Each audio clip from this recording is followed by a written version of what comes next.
예, 오늘은 열왕기하 8장 25절에서 29절 말씀을 통해 나의 뿌리는 이라는 제목으로 함께 은혜를 나누고자 합니다. 우리 개인은 홀로 존재하지 않습니다. 물론 개인의 역량이나 힘이나 지혜나 여러 가지 모양을 볼 때에는 나 혼자밖에 없는 것처럼 보여지지만 우리가 지금 이 자리에 이 위치에 있는 것은 내 스스로의 노력이나 내 스스로의 무엇을 행한 결과라기보다는 이전에 누군가 있었고 이전에 누군가의 영향 통해 지금 이 자리에 있는 것들을 보게 됩니다. 아마도 그 처음의 영향 가운데 가장 크게 그리고 가장 중요하게 영향을 미쳤던 분들이라면 우리의 부모님이 되실 겁니다. 부모님이 있기에 우리는 이 자리에 있을 수 있고 부모님이 있기에 우리는 이 땅을 존재할 수 있었습니다. 또 그 부모님도 마찬가지죠. 홀로 존재하는 것이 아니라 그 부모님이 있게 했던 우리의 할아버지, 할머니가 있었던 것들을 보게 됩니다. 이처럼 누군가라고 하는 한 존재가 세상 가운데 존재하는 것은 그 이전 세대, 대를 거듭하며 그렇게 누군가의 은혜 가운데 이 땅에 존재하는 것들을 보게 됩니다. 우리는 이렇게 대를 거듭하여 내려온 은혜, 그 대를 족보라고 부르고 있습니다. 즉 우리의 뿌리가 어디인지를 아는 거지요. 나는 어디서부터 출발했는지 그렇게 알아가는 내용들을 보게 됩니다. 사실 족보라고 하는 내용도 아마도 우리의 선조 가운데 가장 크고 위대했던 한 사람을 시작으로 그렇게 족보를 써내려가는 것들을 보게 됩니다. 이렇게 그 근원까지 찾아 올라가게 되면 아마도 우리 모두는 한 뿌리, 한 믿음의 한 사람을 통해 그렇게 시작하는 것들을 보게 됩니다. 이런 내용을 그렸던 80년대 영화로 만들어지고 아주 유명했던 그런 소설이 있었죠. 뿌리라는 영화, 여러분들도 아마도 다 들어보셨을 겁니다. 흑인의 그 뿌리를 찾는 그런 내용으로 노예 제도라든가 노예로 팔려왔던 그 안타까움들을 영화했던 그런 내용입니다. 아마도 우리 모두는 그렇게 뿌리를 갖고 있으실 겁니다. 여러분들 각자의 뿌리는 어디에 있습니까? 아마도 개개인에게 나는 나의 뿌리는 혹은 나의 족보는 어디다라고 말씀하실 수 있으실 겁니다. 여러분들은 누구로부터 와서 지금 이 서 있는 이곳에 누구에게 뿌리를 받고 계십니까? 아마도 오늘 본문은 이러한 내용들을 우리 가운데 말씀해 주고 있고 우리가 어디에 뿌리를 박아야 되며 또 어디로부터 새롭게 출발했는지 그런 내용들을 말씀해 주고 있는 내용입니다.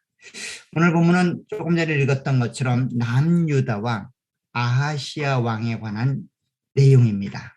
특별히 분열왕국 이후 6번째 남유다의 왕으로 등극한 그런 아하시아의 기록입니다. 사실 열왕기를 읽어보면 남유다가 됐든 북이스라엘이 되었든 왕이 등극할 때에 늘 상대 그 국가의 왕위를 기록하는 것이 일반적인 기록 방식입니다. 오늘 본문에도 6대 왕이었는 아하시아 왕을 기록하지만 북이스라엘의 여호람, 즉 요람이라고 표현되고 있는데 여호람의 왕위에 관련되어 이 내용들을 기록하고 있습니다. 오늘 25절에 보면 이렇게 되어 있습니다. 이스라엘의 왕 아합의 아들 요람 제12년에 유다 왕 여호람의 아들 아하시아가 왕이 되었다라고 말합니다. 사실 요람이라고 표현하고 있지만 여호람입니다. 아합의 두 번째 아들이었던 그 여호람의 통치 12년, 그때에 여호사밧의 아들이었던 여호람의 아들이었던 아하시아가 왕이 되었다라고 그렇게 기록하고 있습니다. 즉 아하시아가 그렇게 왕위로 올라갈 때의 상황을 북이스라엘과 함께 기록하고 있는데 이때 이의 나이 22세라고 이야기하며 22세 때 왕이 되어 1년을 통치하게 되었다라고 말합니다. 26절에 보면 아하시아가 왕이 될 때에 나이가 22세라 예루살렘에서 1년 동안 1년을 통치하니라 라고 말합니다. 사실 남유다 왕치고는 굉장히 짧은 그런 시간 동안 유다를 다스렸던 왕입니다. 1년이라고 하는 짧은 시간에 그렇게 나라의 왕으로 재위하고 있었고 통치하고 있었다라고 말합니다. 그리고 짧은 시간 동안 나라를 다스렸던 아하시아에 대한 평가는 악한 왕이었다라고 기록하고 있습니다. 자, 27절 한번 보시기 바랍니다. 27절 보면 이렇게 말하고 있습니다. 아하시아가 아합의 집 길로 행하여 아합의 집과 같이 여호와 보시기에 악을 행하였으니 그는 아합의 집에 사위가 되었음이라. 짧은 1년의 재위 기간 동안 아하시아가 보였던 모습은 악한 왕으로 평가될 만큼 그렇게 악한 정치로 나라를 다스렸다라고 말합니다. 그럼에도 불구하고 그가 악한 왕으로 평가될 수밖에 없었던 이유를 열왕기 기자는 그가 아합의 사위가 되었기 때문이다라고 말합니다. 즉 아합의 딸을 아내로 맞이했고 아합의 딸이 남유다의 왕후가 되었기 때문에 그 주어진 나라를 다스렸던 아하시아의 통치 모습은 악한 모습이었다라고 그렇게 말하고 있습니다. 사실 여기 등장했던 이 아하시아는 하나님의 은혜로 생을 유지했고 하나님의 은혜로 왕위에 오른 특별한 사람입니다. 우리가 지난 시간에 살펴봤던 것처럼 그 아하시아라고 하는 이 사람은 왕으로 될 만한 위치는 아니었습니다. 아니, 처음부터 이 사람의 생명이 죽음의 위협 속에 있었다는 것들을 알게 됩니다. 우리가 잘 아는 것처럼 남유다의 5대 왕은 여호람입니다. 여호사밧의 아들이었던 여호람, 사실 북이스라엘과 동일한 왕의 이름을 갖고 있죠.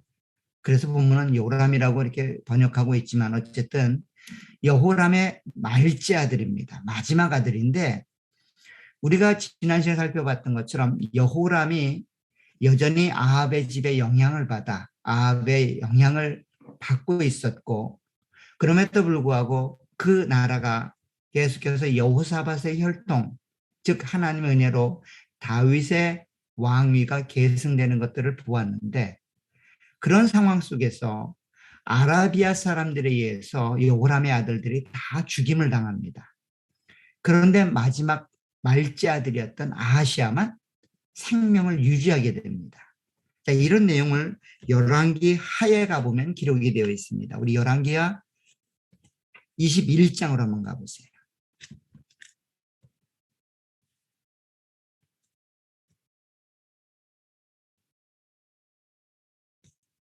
자, 열왕기하 21장 16절에 한번 가보세요.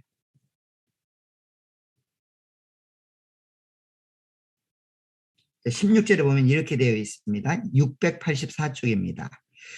여호와께서 블레셋 사람들과 구스에서 가까운 아라비아 사람들의 마음을 격동시키사 여호람을 치게 하셨으니 그들이 올라와서 유다를 침략하여 왕궁의 모든 재물과 그의 아들들과 아내들을 탈취하였으므로 막내 아들 여호아스 외에는 한 아들도 남지 아니하였더라. 여기 막내 아들 여호아하스라는 사람이 계명을 합니다. 왕이 되었을 때 아하시아가 되는 거예요. 이 아들만 살아남게 된 겁니다. 하나님의 큰 은혜였죠. 이런 내용은 22장 1절에 가도 그대로 등장을 합니다. 22장 1절에 가면 예루살렘 주민이 여호람의 막내 아들 아하시아에게 왕위를 계승하게 하였으니 이는 전에 아라비아 사람들과 함께 와서 진을 치던 부대가 그의 모든 형들을 죽였음이로라. 그러므로 유다 왕 여호람의 아들 아하시야가 왕이 되었더라. 사실 하나님의 은혜가 아니었으면 살아남지 못할 상황에 있었던 사람이 이 아하시야라는 사람이죠. 사실 그 하나님의 은혜가 그에게 주어졌고 그가 왕이 될 수 있었던 것은 하나님의 긍휼하심과 은혜의 베푸심을 받았기 때문입니다. 그럼에도 불구하고 그가 그렇게 왕 위에 올라 하나님의 은혜를 받아 누리는 삶의 모습을 보면 악으로 그 주어진 은혜와 사랑들을 갚았다는 겁니다. 하나님의 은혜로 생명을 유지했고 또 그 은혜로 22년간 삶을 살았으며 또 그 은혜로 왕 위를 계승했습니다. 그럼에도 불구하고 그의 통치 기간에 보인 모습은 악이었다고 하는 것은 굉장히 우리의 마음을 참 아이러니게 하고 아프게 합니다. 악으로 주어진 은혜, 즉 선을 베푸신 하나님께 반응했다라고 하는 것은 참 있을 수 없는 일임에도 불구하고 오늘 유다의 6번째 왕이었던 아하시야는 그러했다는 겁니다. 그런데 이런 악을 자행할 수밖에 없었던 이유를 오늘 열왕기 저자는 이렇게 설명합니다. 27절, 열왕기야 8장 27절 다시 한번 보세요. 그가 악한 왕으로 주어진 1년간의 통치를 감당했던 이유를 이렇게 설명합니다. 아하시야가 아합의 집 길로 행하여 아합의 집과 같이 여호와 보시기에 악을 행하였으니 그는 아합의 집의 사위가 되었음이로라. 즉 아합의 딸을 아내로 맞이한 결과가 악으로 주어진 은혜를 갚는 아하시야의 가장 근원적인 이유, 원인이 되었다라고 설명합니다. 사실 본문의 내용들을 깊이 생각하지 않고 읽게 되면 굉장히 좀 많은 것들을 놓치게 됩니다. 사실 아하시야의 어머니는 아합의 딸이었습니다.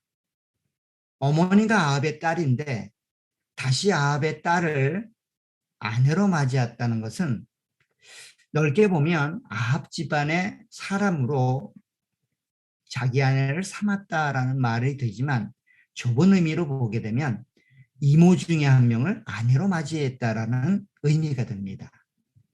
참 있을 수 없는 일이죠. 아합의 딸이지만 어머니도 아합의 딸이고 자기 아내도 아합의 딸이면 이게 무슨 관계인지 알 수는 없지만 어쨌든 그런 관계였다라고 설명합니다. 그래서 그런지 이 아하시아의 어머니에 대해서는 이렇게 설명합니다. 오늘 26절 하반절을 보면 1년간 예루살렘에 통치하니라 라고 이야기를 하며 이렇게 말합니다. 그의 어머니의 이름은 아달랴라.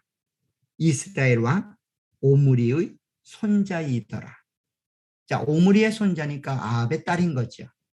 즉 아합의 딸을 어머니로, 아합의 딸을 아내로 맞이했던 왕 아하시야. 그가 이런 길을 갈 수밖에 없었던 이유로 오늘 열왕기 저자는 우리 가운데 소개하고 있습니다. 즉 아합의 지배 영향을 받은 그런 사람이었다는 겁니다. 좀 더 쉬운 표현으로 하면 선을 악으로 갚을 수밖에 없었던 아하시야 왕, 은혜 가운데 생명을 유지하고 왕위를 제위했던 그 아하시야가 그 하나님께 악으로 주어진 통치를 감당했던 이유는 그가 아합의 사위가 된, 즉 아합 집에 뿌리를 내리고 있었기 때문이다라고 설명하고 있다는 겁니다. 즉 아합의 영향을 받아 아마 어려서부터 자랐을 겁니다. 왜냐하면 어머니가 아합의 딸이기 때문이지요. 또 왕으로 제위하여 그렇게 나라를 다스릴 때 그는 여전히 아합의 영향을 받았을 겁니다. 왜냐하면 자기 아내가 아합의 딸이기 때문이죠. 이처럼 정말로 하나님의 은혜 가운데 그렇게 생을 유지했고 하나님 은혜 가운데 나라가 주어졌고 하나님 은혜 가운데 하나님의 백성을 다스리는 굉장히 은혜로운 모습으로 시작했고 은혜로운 모습으로 과정이 진행되고 있음에도 불구하고 아하시야는 그 하나님께 뿌리를 두는 것이 아니라 하나님을 미워하고 하나님을 대적했던 아합에게 뿌리를 두고 있다는 것은 굉장히 아이러니하지만 굉장히 마음 아픈 역사였다라고 볼 수 있습니다. 사실 이렇기 때문에 아하시야는 아합의 그늘에서 아합의 영향에서 벗어날 수가 없죠. 물론 여전히 아합은 이미 죽은 지 오래입니다. 그럼에도 불구하고 아합의 왕조였던 여호람의 관계 속에 자기에게 주어진 일들을 감당할 수밖에 없는 그런 위치였습니다. 아버지였던 여호람 역시 아합의 아들인 여호람과 함께 그렇게 관계를 맺어갔던 것처럼 오늘 그렇게 아하시아 역시 자기의 외삼촌인 여호람과 관계를 맺어나갈 수밖에 없습니다. 그 하나의 이야기가 여호람이 죽게 되는, 즉 북이스라엘 왕 요람이 죽게 되는 이 일들을 보게 되고 그 일들을 통해 우리 가운데 소개하고 있습니다. 오늘 28절에 보면 이렇게 기록을 합니다. 그가, 즉 아하시아가 아합의 아들 요람과 함께 길르앗 나아못으로 가서 아람 왕 하사엘과 더불어 싸우더니 아람 사람들이 요람에게 부상을 입힌지라. 요람 왕이 아람 왕 하사엘과 싸울 때에 라마에서 아람 사람에게 당한 부상을 치료하려 하여 이스라엘로 돌아왔더라. 유다 왕 여호람의 아들 아하시아가 아합의 아들 요람을 보기 위하여 내려갔으니 이는 그에게 병이 생겼음이더라. 자, 여기 보면 굉장히 특이한 내용이 많이 기록되어 있지 않습니다. 왜냐하면 외삼촌이었던 여호람, 그가 요청하자 하사엘과 함께 전쟁을 치르게 됩니다. 이 하사엘은 누군가 하면 엘리사가 이 북이스라엘을 치기 위해서 하나님에 의해서 세움받았던 그런 왕이죠. 엘리야에게 주어졌던 세 가지 사명 가운데 하나였던 아람 왕을 세우는 일, 즉 하사엘의 기름 부어 아람 왕으로 삼아 그를 통하여 하나님의 나라였던 이스라엘을 치는 일들을 감당하는 일들을 우리는 얼마 전에 보았습니다. 그 하사엘입니다. 그 하사엘과 전쟁을 치르고 있는데 지금 남유다 왕이었던 아하시아가 그 전쟁에 동참을 합니다. 그리고 그 전쟁에서 북이스라엘 왕이었던 여호람은 치명상을 얻게 되고 그 병을 다시 한번 방문하기 위하여 찾아갔다가 그곳에서 아하시아는 죽음을 맞이하게 됩니다. 물론 이런 내용이 11개는 기록되고 있지는 않지만 역대하에 보게 되면 이런 내용들이 잘 기록이 되고 있고 오늘 9장에 가도 그런 내용들이 기록이 되고 있습니다. 우리 9장 27절 한번 가보세요.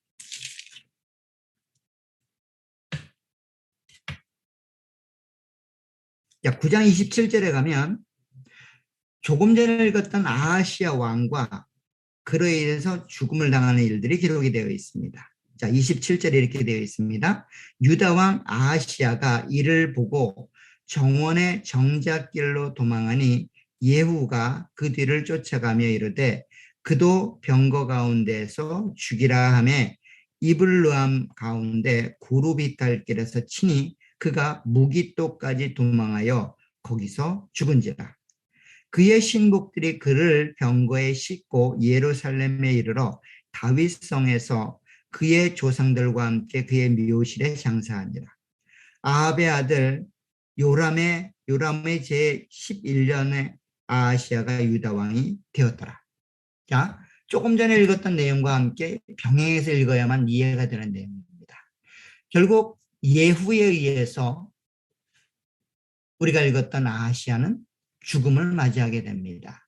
그런데 오늘 28절에 보면 그의 신복들이 그를 병거에 싣고 예루살렘에 이르러 다윗성에서 그의 조상들과 함께 그의 묘실에 장례를 치루었다라고 말합니다. 사실 왕으로 그렇게 장례가 치루어지는 모습처럼 기록을 합니다. 그런데 이런 기록이 열왕기에는 이렇게 기록되어 있지만 역대기에 한번 가보시기 바랍니다. 역대하 22장 9절에 가보면 이렇게 기록이 되어 있습니다. 조금 다르게 기록이 되어 있는데 아하시야는 사마리아에 숨었더니 예후가 찾음에 무리가 그를 예후에게로 잡아가서 죽이고 이르기를 그는 전심으로 여호와를 구하던 여호사밧의 아들이라 하고 장사하였더라. 이에 아하시야의 집이 아그로 왕위를 힘으로 지키지 못하게 되니라 라고 말합니다. 즉 아하시야가 비록 북이스라엘에 의해서 죽임을 당하고 북이스라엘 땅에 그곳에서 죽임을 당하지만 그의 몸을 남유다 다윗성에 데리고 와 거기서 장례를 치르는 이유를 단지 그가 왕이었기 때문이기보다는 오늘 역대하 기록에 의하면 그가 여호사밧의 아들이기 때문이다라고 기록하고 있다는 겁니다. 즉 여호사밧은 선한 왕 중에 한 명이죠. 물론 그가 행했던 모습이 완벽하게 선했느냐? 그렇지는 않습니다. 그로 인해 북이스라엘 아합의 영향이 이 유다 왕위에 들어오게 되었고 사실 그의 아들이었던 여호람이 아달랴로 아내를 삼게 된 이유 그 이유에는 여호사밧이 있었죠. 그렇지만 그럼에도 불구하고 여호사밧을 하나님을 사랑하는 사람이라고 설명하고 있고 오늘 아하시야가 다윗성에 데려와 그곳에서 장례를 치르게 되는 이유를 여호사밧에게 두고 있다는 겁니다. 다시 말하면 아하시야는 어머니의 영향, 아내의 영향으로 자신의 왕위의 뿌리를 아합에게 두었을 겁니다. 오므리 왕조에 두었을 겁니다. 그래서 악한 왕으로 평가될 수밖에 없었고 그 오므리 왕의 왕조의 영향 아래 자기에게 주어진 은혜를 통치로 감당할 수밖에 없었던 모습이었을 겁니다. 그럼에도 불구하고 하나님이 보실 때에는 이 아하시야의 뿌리가 다윗 왕조에 있어야 된다는 겁니다. 즉 자신의 뿌리를 여호사밧, 하나님을 지극히 사랑했던 여호사밧에게 두어야만 했다는 거예요. 전심으로 하나님을 사랑하고 전심으로 하나님을 섬겼던 그 여호사밧, 엄밀히 말하면 다윗 왕, 하나님을 사랑했던 그 하나님을 경외하고 믿고 따라갔던 그 믿음의 뿌리를 두어야만 된다는 내용을 우리 가운데 소개하고 있다는 겁니다. 그로 인해 오늘 아하시야는 하나님 은혜 안에서 다시금 다윗성의 장례가 치루어지는 그런 결과를 맞이하게 되었다는 겁니다. 사실 아하시야 왕위는 1년이라는 짧은 기간 그렇게 하나님이 주신 은혜를 감당했던 왕이지만 그의 삶을 통해서 보여주는 이 내용은 굉장히 큰 의미를 우리 가운데 전달해 줍니다. 하나님 은혜로 그렇게 형들이 다 죽어가는 가운데 생을 유지했고 하나님의 은혜로 그렇게 왕위에 올랐지만 그 뿌리를 하나님께 두지 않으므로 그는 생을 마감하게 되는 그럼에도 불구하고 다윗 왕조라고 하는 그 뿌리가 그에게 여전히 존재하고 있음을 우리 가운데 알려주며 그렇게 말하고 있다는 겁니다. 사실 이것은 우리의 모습이죠. 사실 우리의 뿌리는 아합 왕조보다도 더 타락한 죄악 가운데 뿌리가 있었습니다. 우리의 힘으로는 그 뿌리를 잘라낼 수도 없고 그 뿌리를 선한 내용으로 바꿀 수도 없습니다. 사실 이런 내용을 우리는 접붙이는 이야기로 신약의 성도들에게 이야기되는 내용들을 보게 됩니다.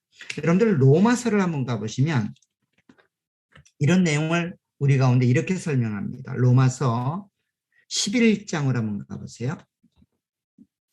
로마서 11장부터 11장 13절로 24절에 가보면 우리의 상황이 어떤 상황이었는지를 이렇게 설명합니다.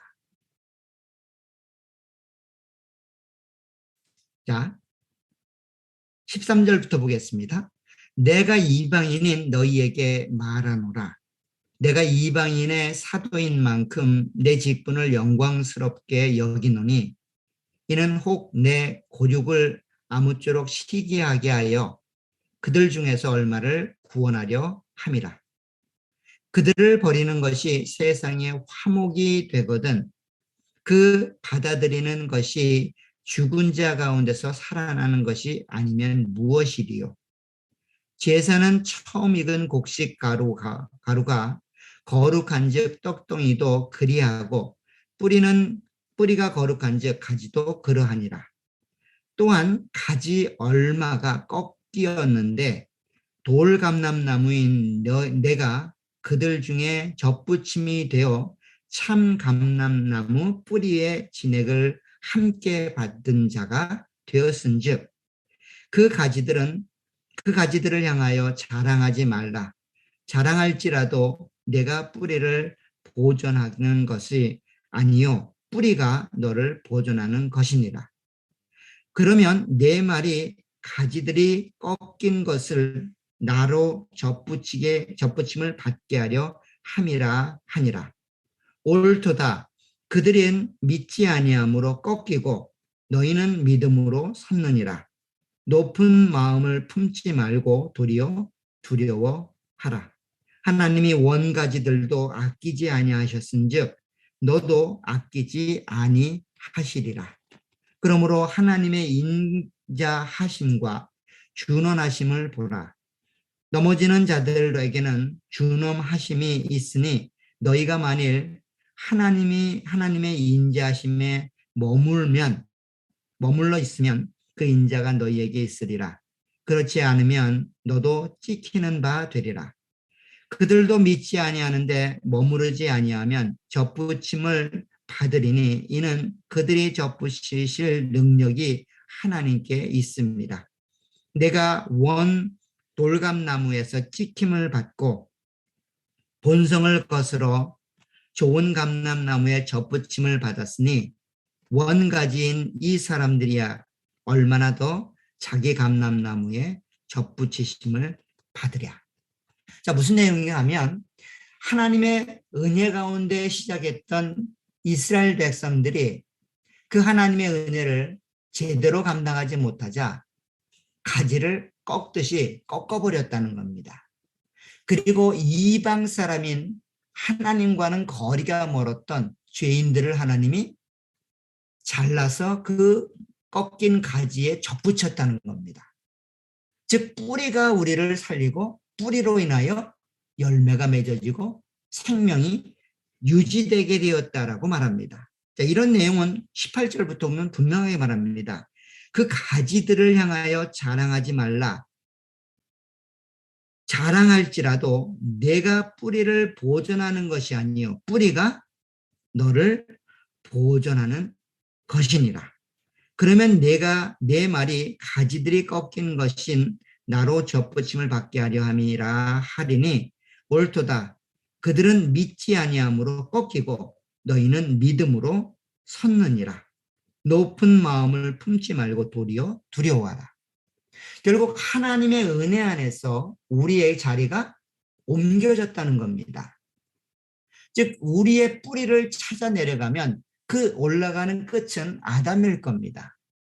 그 뿌리를 우리는 우리의 힘으로 잘라낼 수도 없고 끊어낼 수도 없습니다. 그렇잖아요. 우리의 부모를 우리가 싫다고 잘라낼 수도 없잖아요. 호적상으로야 잘라낼 수도 있겠지만 실제로는 잘라지지 않는 관계라는 겁니다.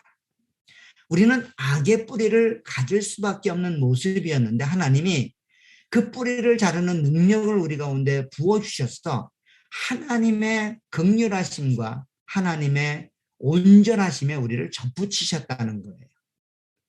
즉 예수 그리스도라고 하는 그분을 통하여 잘라지지 않는 우리의 과거의 뿌리를 자르시고 새롭게 하나님의 은혜 가운데 우리를 접붙이셨다는 거예요. 그런데 그 접붙여진 우리의 원뿌리가 그리스도이기 때문에 그리스도를 통하여 생명의 열매, 생명의 능력이 우리 가운데 전달된다는 겁니다. 사실 세상의 원리와 능력으로는 맞지 않지요. 우리가 잘 아는 것처럼 감나무는 고엽나무에 접붙여집니다. 수박도 호박에 접붙여지죠.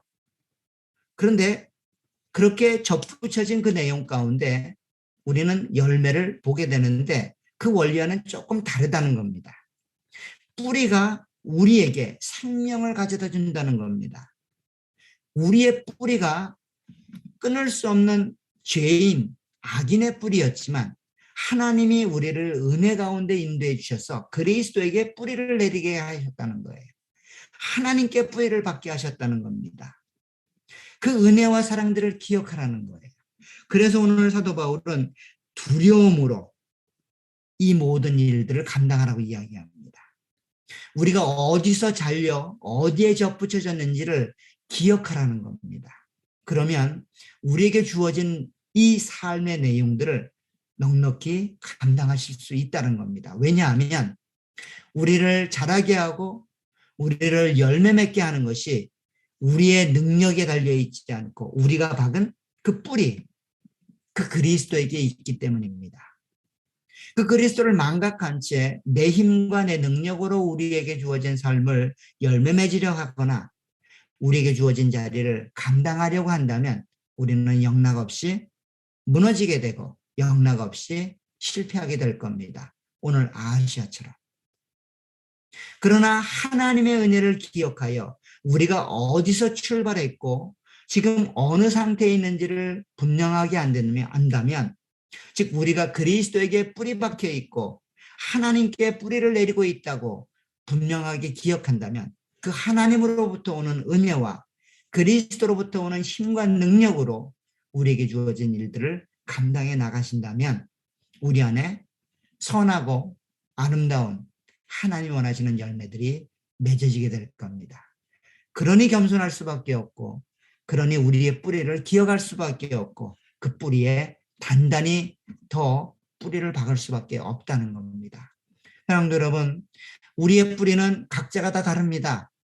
어떤 분들은 왕조라고 이야기도 하고 어떤 분들은 그리 중요하지 않은 그런 뿌리를 갖고 있다라고 말할 수도 있을 겁니다.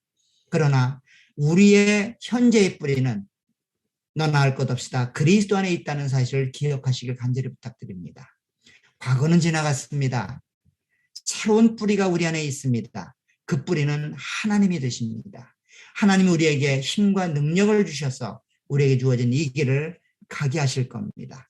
현실적인 상황과 환경과 조건은 조금씩 다를 수 있습니다. 그러나 우리의 뿌리는 그리스도에게 하나님께 있음을 기억하셔서 그 하나님으로부터 은혜를 받으시고 힘을 받으셔서 우리 가운데 허락된 이 믿음의 길과 구원의 길들을 끝까지 감당해 나가시는 저와 여러분들이 되시길 간절히 부탁드립니다. 하나님이 은혜 가운데 인도해 오셨고 지금도 인도해 가십니다. 다윗 왕조는 무너지지 않습니다. 아무리 힘들고 어려운 상황, 죄악과 환경적이고 조건적으로 절망스러운 상황에서도 하나님의 나라는 계속해서 다윗 왕을 통하여 다윗 왕조를 통하여 이어내려가는 것처럼 우리에게 접붙여진 그리스도 그리고 그 뿌리를 박은 하나님께 우리의 소망과 능력을 삼으시고 그 안에서 우리에게 주어진 믿음과 구원을 열매 맺어 나가시는 저와 여러분들이 되시기를 간절히 축원합니다. 기도하도록 하겠습니다. 하나님 아버지 은혜 복을 감사합니다. 오늘 아하시아의 왕위에 관한 이야기를 통해 하나님 은혜가 여전히 그들에게 내려지고 있음을 보게 됩니다. 자신의 환경과 조건이었던 어머니와 아내의 영향으로 아합의 영향 가운데서 주어진 은혜를 그렇게 열매 맺었지만 그럼에도 불구하고 여전히 하나님 은혜가 그들 가운데 있었던 것들을 보게 하시니 감사를 드립니다. 이것이 우리를 향한 하나님의 사랑이고 우리를 향한 하나님의 긍휼하심임을 다시 한번 깨닫게 하시니 감사합니다. 우리의 삶을 돌아볼 때 여전히 우리는 죄악 가운데 있고 내 자신의 욕망을 위해 살아가지만 그리스도가 이루신 은혜가 우리 가운데 있음을 다시 한번 기억해 주옵소서. 우리의 뿌리가 하나님께 있음을 다시 한번 우리로 기억하게 도와주옵소서. 그래서 우리 가운데 허락한 이 믿음의 길과 구원의 길들을 끝까지 감당해 가시는 우리 모두가 될 수 있도록 은혜를 허락해 주시길 원합니다. 다시 한번 그리스도의 구속의 은혜로 새로운 생명을 얻은 하나님께 접붙인 하나님의 사람임을 우리로 확신하게 하셔서 다시 한번 주의 말씀으로 돌아가고 주의 은혜로 돌아가며 그 하나님의 긍휼하심과 은총 속에 우리에게 주어진 이 믿음의 길들을 갈 수 있도록 도와주옵소서. 좀 더 힘든 상황과 환경에 처해 있는 분들에게는 다시 한번 그 하나님의 은혜를 기억할 수 있도록 은혜를 허락해 주옵소서. 용기를 가질 수 있도록 은총을 베풀어 주옵소서. 예수님의 이름으로 기도하옵나이다. 아멘.